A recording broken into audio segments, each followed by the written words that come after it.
to the journey of learning. The objective of this video is to develop understanding on the provisions under the Republic Act 10533, also known as the Enhanced Basic Education Act of 2013.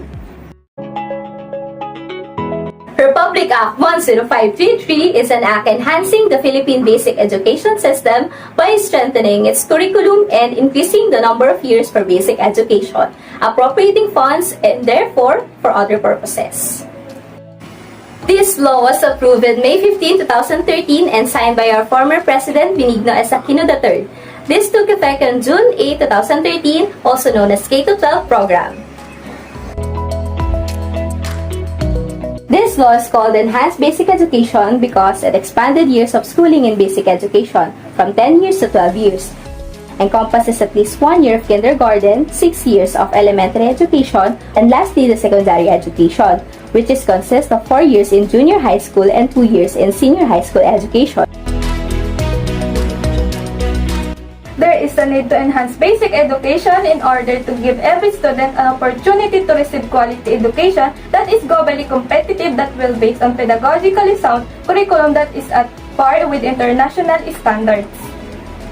Second, to broaden the goals of high school education for college preparation, vocational and technical career opportunity in a rapidly changing and increasingly globalized environment. And lastly, make educational learner-oriented and responsive to the needs, cognitive and cultural capacity, the circumstances and diversity of learners, schools, and communities through the appropriate languages of teaching and learning, including the mother tongue.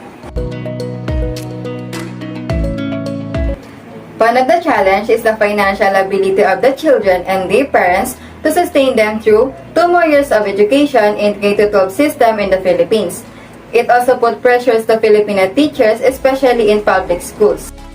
To teach the classes required to senior high school students and manage the big classes, sometimes found in the public school system, teachers and other custodians must complete extensive training.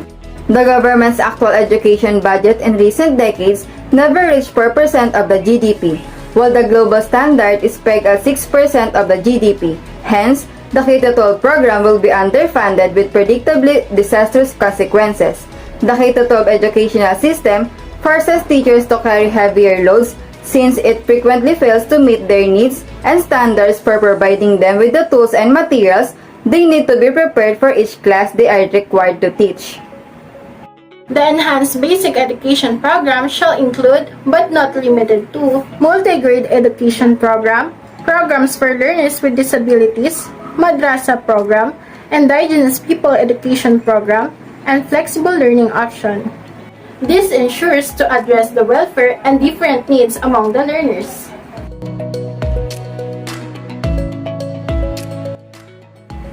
The development of curriculum was formulated. The Department of Education, in partnership with the Commission of Higher Education and Technical Education and Skill Development Authority or TESDA, and with the consent of national government agency and stakeholders, they crafted harmonized basic and tertiary curricula for global competitiveness for Filipino graduates. The K-12 curriculum has been improved and now places a greater emphasis on fostering learning mastery. The emphasis will be on strengthening fundamental courses like math, science, and language for the new senior high school classes. There will be also specialization or tracks in the students' prepared fields. To sum it up, the new law aims to connect our fundamental education to eventually employment in a globalized society.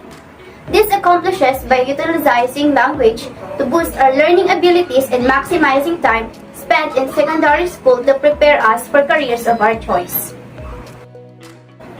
The new law's implementation may be costly, given the need to build more classrooms and educate more teachers to handle 2 additional years of basic education. But it is past time to invest extensively in education if we are to invest in our country's future at all.